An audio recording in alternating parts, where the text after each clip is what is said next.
enough respect to you, sir. So, like I said, you're a bit of an enigma because no one really, well, me personally, not really heard of you until recently. Yeah. And then the beats that I'm hearing is like, why haven't I heard of you before? So tell us a bit about yourself. Where have you come from? I mean, I've started releasing a couple of years back now. My first real releases came on RAM. So that sort of made other labels notice me, I suppose. And what year was that? Because I've only found like 2007. 2010, I think. Right, so literally like 2 years, yeah. And then started working with TB for subtitles and stuff like that. Then on to Critical to do set the levels with Codebreaker, then with Break as well to do Cyrax on the other side of one of his singles, which was an honour. Like Break's one of my sort of inspirations within this scene. So yeah, I really enjoyed doing that, and yeah, now I'm sort of working with Critical a bit and just getting my name out there a bit more. Trying to get some releases. The latest things, the other side, the remix for Break. I've done Something New remix, which has been going down pretty well. Yeah, I sort of tried to, I didn't want to play Break at his own game, so I tried to switch it up completely differently, man. I don't think you'll beat him at his own game, sort of. So, yeah, and Soundclash on Critical as well has come out at around the same time. So yeah, it's going alright, man. So tell us a bit about your influences, where it all began for you. I mean, my older sister has always been into electronic dance music and that. So from a young age, I've been listening to it in the yard and all that. And I started DJing when I was about 11, something like that. And then yeah, started to realise that if you want to try and make it exactly what Break said, you have to be making tunes. So I started doing that at about the age of 17, messing around with like Fruity Loops or whatever. Right. I didn't have my own computer, I was going around my mate's house and all that. You've done that well, but then yeah, got my own Mac when I was about 20, 21, and just started really picking up from there. We moved on to Logic, and I used got an EMU sampler, Mackie Desk, Mackie speakers, Virus TI synth, which is really good for basses and stuff like that. And yeah, together they're pretty powerful, man. I don't think you really need much more, to be honest.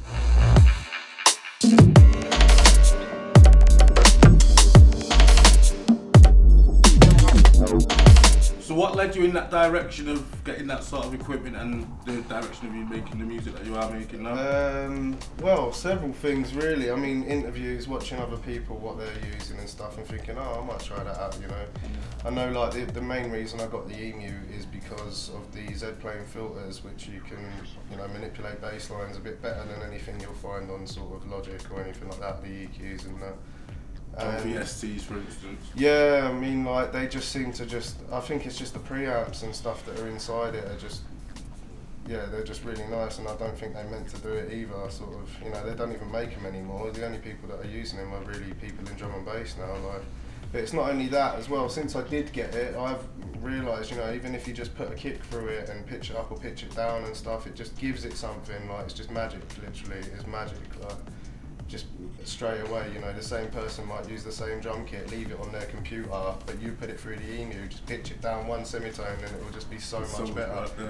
Yeah, definitely, man. So, I think, the main reason I started moving on to things like that were interviews and just watching, a lot of the magazines and stuff, what they're saying are good, and yeah, that sort of thing. A lot of it is, I suppose, you have got to keep. I watch a lot of interviews and a lot of lectures as well, and it does seem that you really do have to pay attention, because I suppose that's what I started touching before with Break, where the actual knowledge of the game now has been lost because people. It's just so easy for anybody to just download a program. Yeah, exactly, man. And just write a beat that don't realise the logistics of it. Definitely, mate. Definitely, and I just think that it's all about experimentation as well. If everyone's using the same plugin that was in that magazine, but you're using a technique from 10 years ago that all the youngsters don't really know about or whatever, you are going to stand out, aren't you? And as Break said, it's the good stuff that seems to rise to the top. So I think it's them sort of techniques that make things rise to the top. people taking it back, I reckon. Like, when you listen to a piece of music, you sit there and think, how was that done? Yeah, definitely. You know, and you'll hear something for years in other people's music, and you'll be like, what is that? You know, and then you'll see them in an interview and they'll mention something and a little light bulb will go off in their head. You know, one of them moments, and then you'll go and get straight into the lab. Yeah, I mean that's not the only way that I've clocked things is by other people. I mean, I sit there for hours experimenting on, or just, you know, listening through other tunes and thinking, how did they do that and stuff. But it is definitely a good little tool to try and listen to what other people are saying rather than just letting it go in one ear and out the other. So them can't play, the people hear it, and the music them way I play nowadays, the one them don't play the record them. You understand? Tell me the last time you go to a club. So let's talk a bit about your music, because your musical style is very much, you know, minimal but very much different to what's going around. Now what's led you to that, as was mentioned before? I don't really know, man. I just do what I want to hear, to be honest. Like I try to keep it quite true to myself, you know. I don't really want to please anyone else. I just want to make something that I want to hear in the club, you know, and 9 times out of 10 it does alright, you know. I'm sure that I may make something in the future that will get completely gunned, but so far it's been alright, you know. So yeah, I just make things I want to hear, like literally, that's it.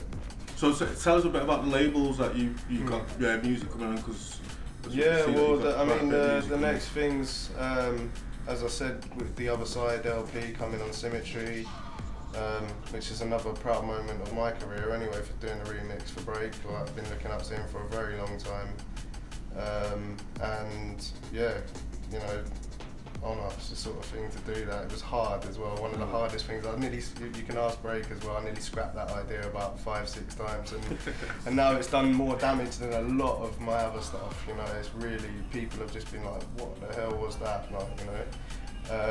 And the other thing is another tune I'm proud of called Sound Clash, which I hadn't heard anything like it when I made it, sort of thing. And there's a couple of tunes floating around now that sound a bit like it, you know what I mean? But when I made it, I made it about 7-8 months ago, you know, right. And yeah, now there's a few other things sounding like it, but it's only just come out. So I mean, if I could release things when, you know, stuff like that, but if you could release it straight away, then people would know who made what first. But some people here in a club, they'll make something like it and release it a little bit before you, and someone might say, you know, oh, he blatantly copied that, but no, there's none of that going on, sort of thing, man.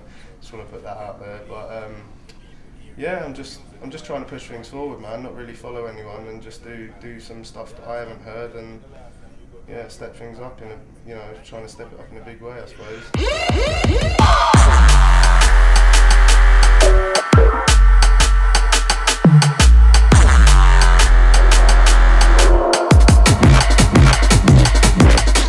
Talk a bit about the future. What's the future hold for Xtrah? I mean, yeah, as I say, I'm working with Critical, doing some releases with them. Definitely be working with Break again. I've got some things like ready to send to Break and stuff. But you know, I'm just writing lots of music, man. I'm gonna see what happens. There's mentions of something like maybe doing something for Metalheads as well. Sure. So yeah, just got to get the music done though, man, innit? And I've just moved studios, so the same sort of thing as Break, but I'm getting used to writing music on speakers in a quiet room, not in a madhouse with kids running around in headphones. Like, so it sounds like my place. Yeah, man, for real. But you know, it's hard, but I'm sure I'll get that in the end. So any views on an album, or you just Nah, not yet. I don't think I'm ready, man. Like, I'd like to do some more singles on some of the bigger labels and stuff, get a bit more of a following and that as well. And then, you know, see what happens, but I don't think I'm an album artist just yet. Like, right, okay. Yeah, I think I've got to just do a couple more big singles, I think, and then I might be ready to start thinking about writing one. So any tours or anything? I know you're in Manchester tonight. Yeah, so obviously Manchester tonight. I'm in Poland next weekend, Kingston, in London, not Jamaica. I should be so lucky. Then I'm in Dubai, get back from there, Spain, Fabric. Yeah, it's going alright, man. The gigs are going alright. It's coming in, but you know, it's not as much as I want to be doing, but it's more than I was doing last year. So I'm blessed, you know. Yeah, enough respect to you. Well, Xtrah, it's been a pleasure speaking to you, my friend. Nice one for having me.